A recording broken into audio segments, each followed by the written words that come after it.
Hello, I'm Jennifer Witt, Director at ProjectManager.com. Well, welcome today to our whiteboard session on the project management life cycle. So we get many questions from the forum on this, and a lot of people tend to get different life cycles confused on a project, which makes sense. There's several things going on at one time. So we want to clarify today the difference between the delivery process and the project management process and who's doing what.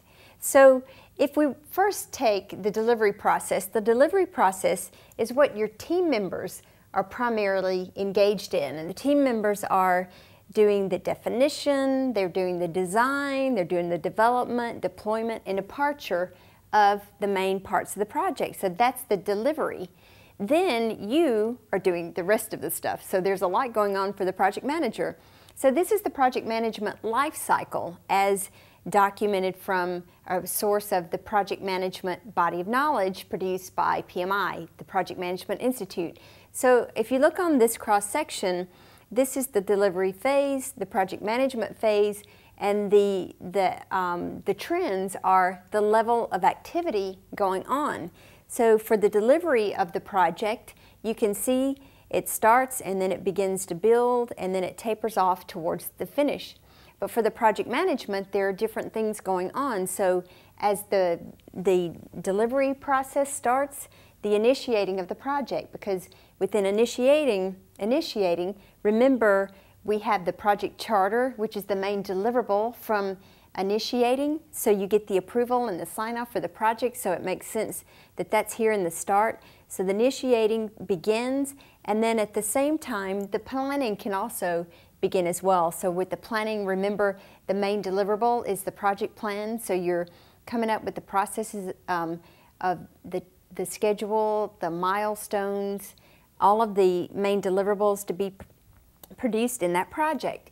And so the planning begins throughout the project through the departure, and then also the executing, monitoring, and controlling of the project begins. So you can see as the delivery starts, the executing, monitoring, and controlling. So what's going on there? So there you as the project manager, you're producing the performance reports for the project. You're gauging where are we now and where should we be, and what are the things that we have to do to control the project to get it back on track. You're also managing issue logs, risk logs, change logs, and also monitoring the deliverables being produced from the project. And then ultimately is the closing.